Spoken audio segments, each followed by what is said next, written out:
भरत जी के जीवन में तितिक्षा चरम पर थी, इसलिए तुलसीदास जी कहते हैं प्रणवों प्रथम भरत के चरण। सबसे पहले मैं भरत के चरण बिंदुओं की वंदना करता हूँ।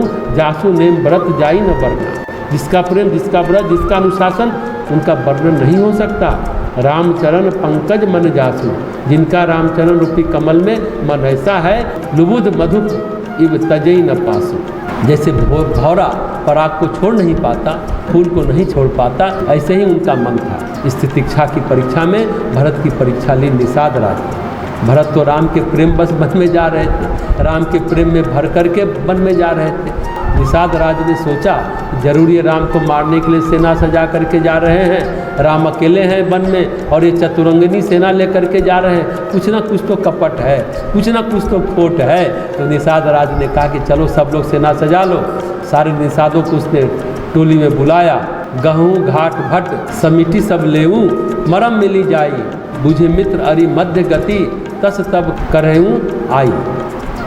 निषाद राज ने कहा पहले मैं जाता हूँ, पहले मैं भेद लेता हूँ, तब तक तुम सेना सजा कर तैयार रहो। विश्वास नहीं था उनको, जबकि बचपन का सखा था निषाद राज भरत का। बचपन से निषाद राज राम लक्ष्मण भरत शत्रुघ्न साथ खेलते थे, साथ साथ बड़े हुए थे। उनके मन में भी राम के प्रति प्रेम था। लेकिन सोचे कि भरत ये सेना लेकर के क्यों जा रहे हैं। लोगों ने कहा राम को मनाने जा रहे हैं, ठीक है राम को मनाने तो जा रहे हैं, लेकिन सेना ले जाने की क्या जरूरत है। सेना क्यों, जरूर कोई कपट खोट है भरत के मन में। और जब माता ने ऐसा किया हो, उसी माता की कोख से तो भरत पैदा हुए हैं, भरत के मन में भी कुछ कपट खोट होगी। और निषाद राज चल पड़े साथ में, यह कहा कर कि भाई हम इशारा करें तो सब आ जाना, अगर हम कहें कि भरत के मन में खोट नहीं है तो तुम लोग हथियार छोड़ देना, और हम कहें कि खोट है तो इन पर प्रहार करने के लिए तैयार रहना। संशय अविश्वास अपने हो गए पड़ाए। शरीर की तपश्चर्या होती है, शरीर की तितिक्षा होती है। शीतोष्ण को सहन करना, सर्दी और गर्मी को सहन करना, ये शरीर की तपश्चर्या। मन की तपश्चर्या होती है, मन की तितिक्षा होती है सुख और दुख को सहन करना।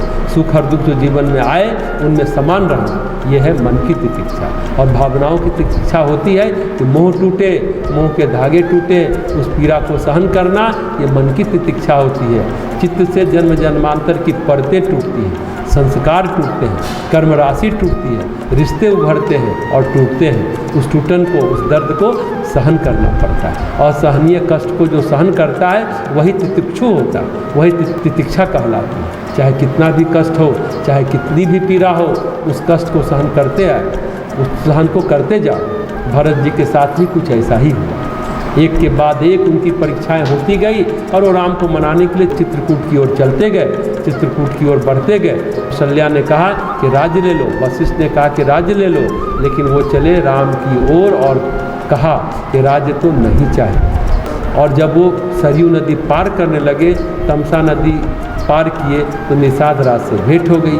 अयोध्या से आगे बढ़ते ही निषाद राज ने कहा कितनी बड़ी चतुरंगिनी सेना भरत लेकर के जा रहे, कुछ ना कुछ खोट कपट है जरूर। उससे सारे लोगों से कहा अब तो ढोल बजा ही लो, युद्ध के नगारे बजा ही लो। आज हम भरत को ये दिखा देंगे कि राम प्रेम हमारे मन में भी है। हम योद्धा न सही, निषाद ही सही, लेकिन अयोध्या की चतुरंगिनी सेना का सामना तो हम करके ही रहेंगे। निषाद राज ने अपने सारे साथियों को मिला करके, सारे कबीले वासियों को ले करके अपनी सेना सजा करके वन में छुप गए और फिर भरत से मिलने गए।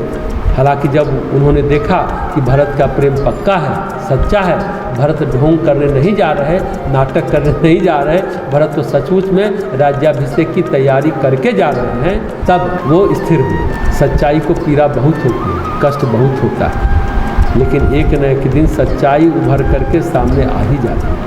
झूठ कितना भी अच्छा हो, कितना भी सुंदर हो, कितना भी लुभावना हो, झूठ के साथ कितने ही तर्क क्यों न जुड़े हों, लेकिन एक दिन उसकी कलई खुल ही जाती है, एक दिन उसके आवरण समाप्ति हो जाते हैं। तर्क वो तर्क से झूठ थोड़े ही समय के लिए प्रमाणित किया जा सकता है कि सच है। आडंबर से झूठ सच जैसा लग सकता है, लेकिन सत्य होता नहीं। भरत के मन में सत्य था, भरत का राम प्रेम सच्चा था, भरत की तितिक्षा पक्की थी।